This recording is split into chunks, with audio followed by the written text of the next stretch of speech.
दोस्तों नमस्कार, मैं हूं पवन शर्मा। हमारे इस विशेष कार्यक्रम में आपका स्वागत है। और आज का जो एपिसोड है, हम उस कोरोना काल की याद दिलाएंगे। कोरोना काल में क्या भ्रष्टाचार हुआ, कोरोना काल में जनता कैसे प्रताड़ित रही, कोरोना काल में लोगों ने उस आपदा को अवसर में कैसे भुनाया, इस पर हम चर्चा करेंगे। हमारे पूरे वीडियो के दौरान, पूरे वक्तव्य के दौरान मेरे साथ आप बने रहिए। और अगर आपको लगता है कि बातों में कहीं न कहीं सच्चाई है तो जरूर आप कमेंट करके बताइए। मुद्दा हम वही रखेंगे। एक बात प्रधानमंत्री मोदी जी ने कहा था कि आपदा में भी अवसर तलाश होने चाहिए। खैर, प्रधानमंत्री की इस वक्तव्य को सबसे ज्यादा अगर प्रयोग में किया है, अन्य विभाग ने भी प्रयोग किया होगा। जहां तक मैंने अभी जो ग्राउंड जीरो पर गया हूं, जो बड़ी स्केल पर भ्रष्टाचार हुआ है, जिस पर जनता की गाढ़ी कमाई यानी ड्राई मनी, जिस पर लोगों का यानी संस्थानों का कोई 1 रुपया भी नहीं खर्च हुआ, पूरी डकार करके बैठे हैं। दोस्तों, हम बात कर रहे हैं शिक्षा विभाग की बात कर रहे हैं। कोरोना काल में जब लॉकडाउन हुआ था तो दोस्तों आप जानते हो कि बच्चे जो है विद्यालय नहीं जा रहे थे। लेकिन आप कितने लोगों को पता है कि कितने विद्यालयों ने फीस माफ की थी। बच्चे विद्यालय तो नहीं जा रहे थे, लेकिन उनकी फीस प्रति मंथ चढ़ती रही है। यानी कि जो विद्यालय के मालिक हैं, फीस में किसी भी प्रकार की कटौती नहीं किया है। और साथ ही एक और सबसे बड़ी चौंकाने वाली बात निकल करके आई है। स्कूल के जो मालिक हैं, अपने वहां कर्मचारियों के वेतन में जरूर कटौती की है। समझिएगा बात को। जो वित्तविहीन विद्यालय हैं, उन्होंने बच्चों की फीस में कोई कटौती नहीं किया, लेकिन अपने वहां काम करने वाले कर्मचारियों के वेतन में कटौती जरूर की है। और ये कटौती जो है 10% से लेकर के 50% तक कटौती हुई है। यहां तक तो बहुत से ऐसे विद्यालय हैं जिन्होंने अपने कर्मचारियों को वेतन भी नहीं दिया है। सवाल यहीं पर आकर के बनता है कि जब बच्चों से फीस पूरी वसूली गई तो टीचरों को, यानी जो वित्तविहीन विद्यालय में अध्यापक काम कर रहे थे, जो अढाक विद्यालय में टीचर काम कर रहे थे, उनके वेतन में कटौती क्यों?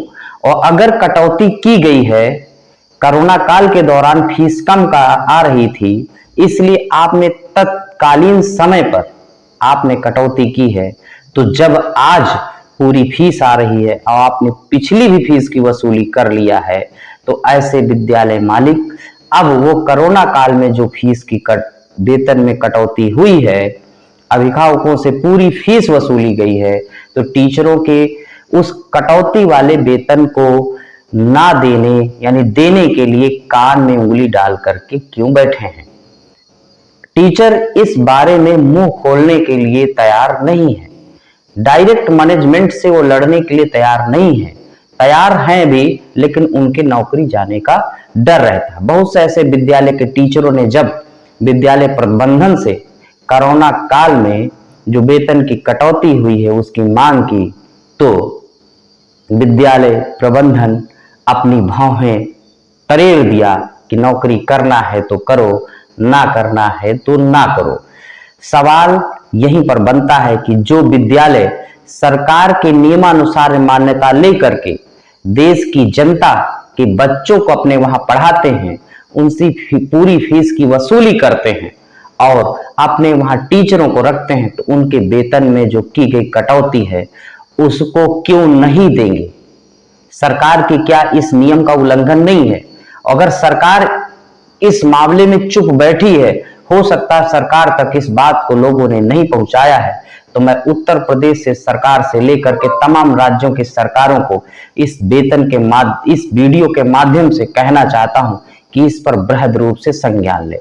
और टीचर भाइयों से भी मैं कहना चाहता हूं, जो तमाम संस्थाओं के कर्मचारी हैं, अगर मेरी बात आपको अच्छी लगती है और आपको लगता है कि कोरोना काल में जो वेतन काटा गया है वो मिलना चाहिए, वो आपका अधिकार है, वो आपका हक है, तो निश्चित तौर पर इस वीडियो को ज्यादा से ज्यादा शेयर करें और लोगों को जोड़ने का काम करें।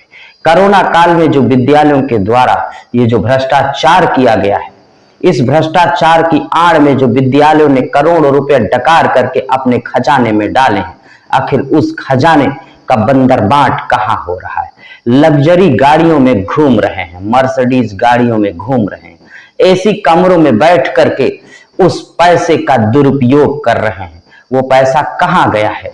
टीचरों की गाढ़ी कमाई को इस तरह से डकार करके जो बैठे हैं, सरकार सुध कब लेगी? बेचारे टीचर, चूंकि उनको कोरोना काल में जो नौकरी गई हुई है और इस समय जो बेरोजगारी का आलम है, 10 से 15 से लेकर के 20,000 में नौकरी करनी पड़ रही है और टीचरों के साथ जो एक गंदा सलूक किया जा रहा है, भद्दा मजाक किया जा रहा है, गुलामों की तरह उनके साथ जो बर्ताव हो रहा है, उस पर भी सरकार को अंकुश लगाने की जरूरत है। आखिर टीचर हैं, कहीं वो गुलाम नहीं है, देश के निर्माता हैं, देश के बच्चों के भविष्य के निर्माता हैं। उनकी भावनाओं के साथ खिलवाड़ कब तक ये लोग करते रहेंगे? इनकी मनमानी कब तक चलती रहेगी? क्या सरकार इनको सह दे रखा है? और बहुत से ऐसे विद्यालय मैं आपको बताना चाहता हूं, चाहे राजधानी लखनऊ के हों, और खास करके राजधानी लखनऊ में बहुत से ऐसे विद्यालय हैं जो सरकारी जमीन पर जबरिया बने हुए हैं, पार्कों में बने हुए हैं। तो क्या सरकार उन पर कोई अंकुश लगाएगी कि नहीं लगाएगी? खैर, उस पर हम दूसरे वीडियो में चर्चा करेंगे, दूसरी खबर में हम विस्तार से बताएंगे। लेकिन अभी केवल एक ही मुद्दे पर बात होना है कि कोरोना काल में जो टीचरों के वेतन में कटौती हुई है, विद्यालय प्रबंधन क्या उस कटौती हुई वेतन की भरपाई करेगा या नहीं करेगा? क्योंकि अभिभावकों से पूरी फीस लिया है, तो टीचरों का पूरा वेतन क्यों नहीं देंगे? क्या उनकी मनमानी चलती रहेगी और सरकार आंखें बंद करके बैठेगी? मैं तमाम अध्यापकों से लेकर के अन्य लोगों से ये कहना चाहता, अभिभावकों से कहना चाहता हूं कि आप इस मुहिम में जरूर साथ दीजिए और क्वेश्चन करिए। अगर डायरेक्ट क्वेश्चन नहीं कर सकते हैं तो इस वीडियो के माध्यम से जो बातें आप तक पहुंच रही हैं, आप अपना समर्थन जरूर दे सकते हैं।